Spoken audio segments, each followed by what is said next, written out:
Hi hello நண்பர்களே. இது எந்த இடம்னு தானே பார்க்குறீங்க. இது நம்ம கோயம்புத்தூர் தாங்க.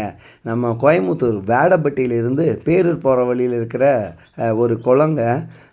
சம்மரில் பார்த்தீங்க அப்படின்னிங்கன்னா தண்ணி இதில் வற்றிருச்சு அப்படின்னிங்கன்னா எல்லோரும் வந்து மீன் பிடிக்க வராங்க.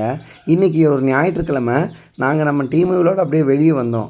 ஞாயிற்றுக்கிழமை பார்த்திங்கன்னா நிறையா பேருங்க, எக்கச்சக்க பேர் வந்து மீன் பிடிச்சிட்ருக்காங்க. ஃபஸ்ட்டு நாங்கள் பார்க்கும்போது சரி சும்மா ஒரு ஹாபியாக இருக்கும் அப்படிங்கிற மாதிரி பார்த்தோங்க.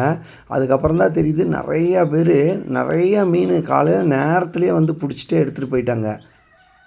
சண்டே காலையில் அப்படிங்கிறதுனால எல்லோரும் டீமாக வந்துட்டாங்கங்க. வாடா மீன் பிடிக்க போகலாம் அப்படிங்கிற மாதிரி ஒரு 4-5 பேர் 5 அப்படி சேர்ந்துட்டு அங்கே ஃபுல்லாக டூ வீலர் அவ்வளோ இருந்துச்சுங்க. என்ன நிறையா மீன் இருக்குமா அப்படின்லாம் எடுத்து பார்க்குறோங்க. இதில் பார்த்தீங்க அப்படின்னிங்கன்னா வச்சுக்கோங்களேன்,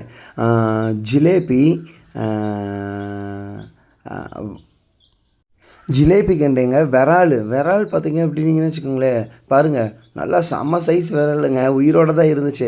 கீழே விட்றாதீங்க அப்படின்னு சொல்லிட்டு பத்திரமா அவங்ககிட்டே திருப்பி கொடுத்துட்டோம். அதுக்கப்புறம் எல்லாத்தையுமே போய் பார்க்கலாம் அப்படிங்கன்னா மணி அப்போ 6-10 தாங்க இருக்கும். என்னடா இந்நேரத்துக்கு இத்தனை பேர் வந்து பிடிச்சிட்ருக்காங்க அப்படின்னு சொல்லி பார்த்துட்டு இருந்தோம். நிறையா பேர் வந்து நிறையா மீன் பிடிச்சிட்டு இருந்தாங்க. கொஞ்சம் ஜூம் பண்ணி பார்க்கலாம் அப்படின்னு பார்த்தாங்கன்னா ஜூம் பண்ணால் பாருங்கள் எத்தனை பேர் இருக்காங்கன்னு தெரிஞ்சுட்டு கடைசியில் ரொம்ப என்ஜாய் பண்ணிட்டு வந்தாங்க நேற்று. ஸோ உங்களுக்கும் எதாவது டைம் கிடச்சிச்சு அப்படின்னு சொன்னிங்கன்னா சண்டே வந்து பாருங்கள்.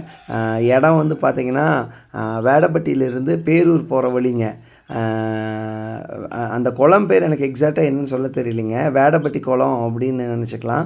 நிறையா மீன் இருக்குங்க. ஒரு டைம் பாஸுக்கு வந்தோம்னா ஜாலியாகவும் இருக்கும், ஆஸ் வெல் அஸ் ஒரு என்டர்டைன்மெண்ட்டாக இருக்கும். ஃப்ரெண்ட்ஸு கூட வந்தால் முடிஞ்சால் வந்து பாருங்கள். இது கோவையின் கோடை திருவிழா. கோவையில் கோடை காலத்தில் மீன் பிடிக்கிறது ஒரு ஜாலியான விஷயம் அப்படிங்கிறது பார்க்குறதுக்கு இருந்துச்சுங்க. Have a nice day. Thank you.